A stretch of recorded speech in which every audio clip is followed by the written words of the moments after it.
it turns in. Not as good as the ones they get in the can, you know. I thought what I'd do tonight is, and I've never really spoken to this issue in front of a group. I've, you know, obviously it concerns the Ann Giants accident that happened in 1972. But I've never really spoken to a group about it. I've thought about it, and it's 40-some years ago. I think about it almost every year to some degree. Some incident will happen, and it brings it all back to me. So, and there were several mistakes made. So we'll start with that. We'd had one of those classic central Idaho winters where it snows in December, snows a little in January, and it all goes to hell with cold weather. So we had a real weak temperature gradient snowpack, not very deep. Everybody's itching, of course, to go skiing. Norm Wilson had been in town for a week, and he and I had conducted the phase 2 portion of the National Avalanche School, so we'd had our head in the snow all week long and really had a pretty good sense of what was going on. One of my jobs was the administration of the helicopter ski permit, which is not very old as one of the earliest in the Forest Service, but Bob and Jay Seavey ran the program at that time. And Bill Jantz's wife Ann, Sam and Peggy Grossman, and another fellow that I can't put his name in my head right now, as well as Glenn Cooper, and there were two other groups who I wasn't associated with, wanted to ski, and just as towards the end of the week it began to snow. We picked up about 18 inches of fairly light density snow. So the decision made by the helicopter guys was to go and ski Balcom Ridge, and you may be familiar with that. I know Mark is, but it's the ridge that drops right down into, or the face that drops right down into the Trail Creek Beaver Ponds. And there's a lot of vertical there, and it's great skiing at the right time. So I elected to go as a Forest Service representative. I did that about once a year with a helicopter permit, just to see how it was working, what was going on, and catch a free ride occasionally if I could. So we got the program put together, the CV boys did. They did control work. I think they dropped 12 explosive charges, and pretty much had their act together as to what they wanted to ski and how they wanted to ski it. Roger Bergdahl was there as well, as one of the guys. So I was the last person off of the helicopter. And I looked at the shot placements when I flew up, and everything looked pretty good. No result at all from any of the hand charges, never a dozen dropped. So everybody felt pretty good about it, still knowing that we had a pretty weak snowpack. And whether or not we had enough load on it, I guess we did. But, so we got out of the helicopter, and the one thing that I'll always remember is the helicopter's lifting off, and I was the last person off of the ship. I felt this big settlement, and I thought, well, we all felt big settlements. You don't like them. You like them if it happens and nothing happens. And this was up near a cornice, and I figured, well, the down pressure from the helicopter, obviously, as well as me rooting around out there, could certainly have caused that. But at that point, I probably should have got a hold of the Seabees and said, you know, I just felt a really big settlement, so make sure you ski where you said you were going to ski. But I didn't do that. And I was the last person off the hill, so there was 5 people with Roger. And Glenn Cooper was having trouble skiing the new snow, so he was with her. The other 4 people elected to move off of the ridge they were on and a little bit of a south slope, which was pretty dang safe and stable, but not as good as skiing, and slide over onto a northern aspect, where the skiing was obviously a lot better. So when I came down, I couldn't locate them. I could see Roger working with Glenn, and they had gotten separated, but they had been told where to ski. Stay on the ridge, follow the guide's tracks. And they didn't do that. They elected to cut across this little bowl on Balcom onto a north slope, north exposure. And when I saw them, I really didn't like where they were. So I skied over there to collect them and get them back where I thought they should be. And as I skied up to where they were standing, they were about 20 feet below the ridge. And there was a little rock outcropping above us, 60, 70 feet above us. And there was a small tree right below where they had stopped. And I really didn't like where I was or where they were, but I really zeroed on that tree. And I can stop occasionally when I drive up Trail Cook and look at that tree. It's a little bigger now, but it's still there.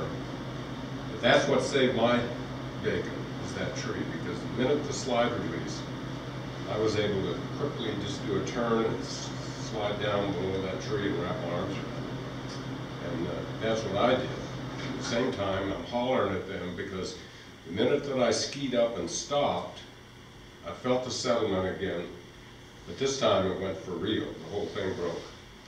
And all four of them got caught up in it. I hollered at them to, if they could get a hold of a tree, or swim or whatever, but they were gone just like that.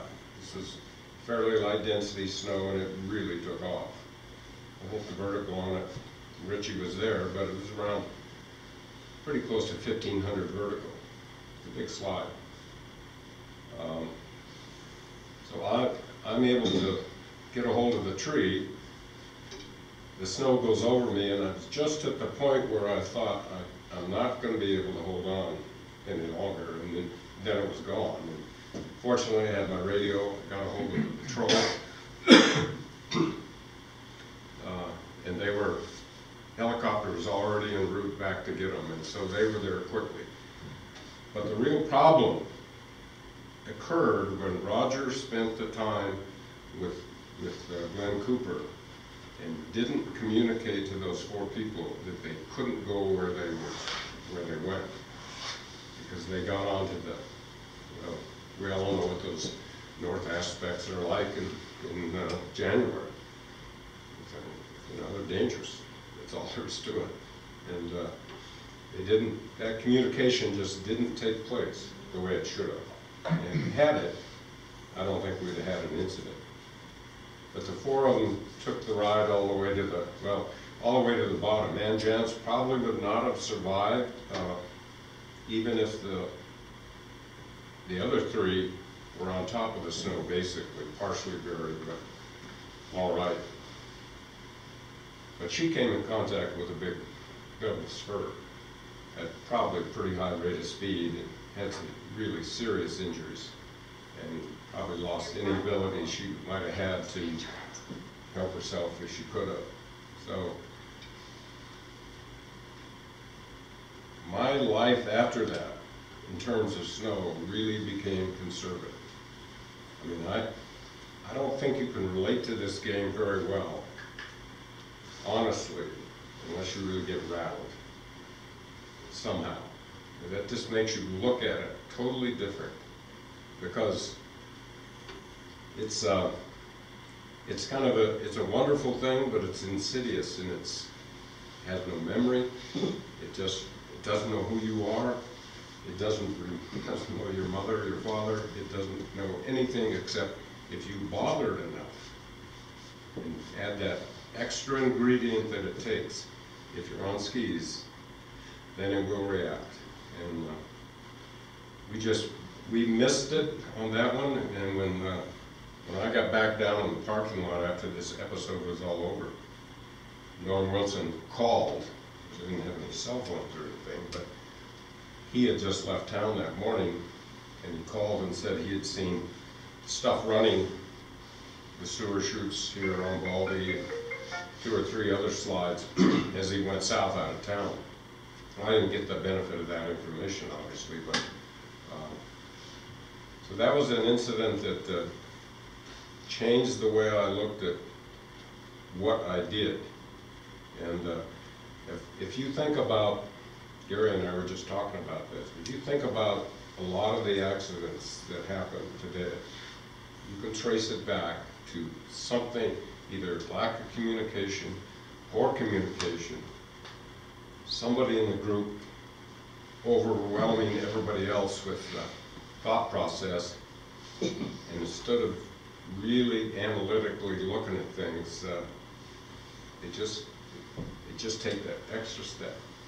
And I'm convinced that the skier's ability to make good decisions is directly related to the density of the snow.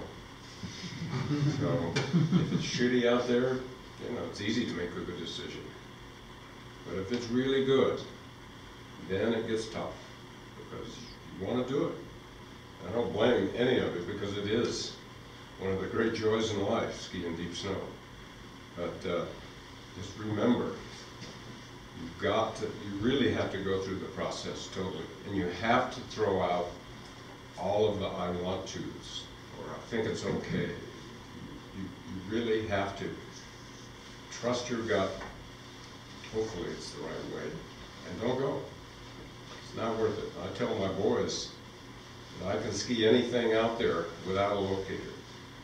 Because number one, I'm not about to put myself in a position where I'm going to have to use it. And number two, I'm too old, I can't figure out how to use them anyway. One other incident, and Richie was involved in this one, occurred on Baldy. A late March storm with a pretty nice sun crust and a fairly dense storm with probably 10% snow. And I had a control route I ran off of the old 75 gun mount called 75 Bowl.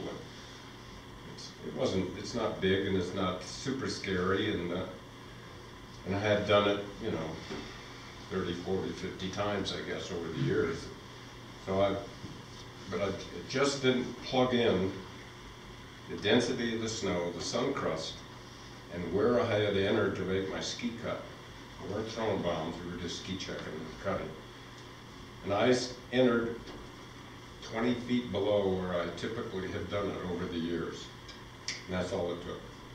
That was enough. And when I got to the middle of the little cirque, I thought, boy, you have screwed up. And then away it goes. And that one shoved me into a tree and ended up, I broke my Achilles tendon.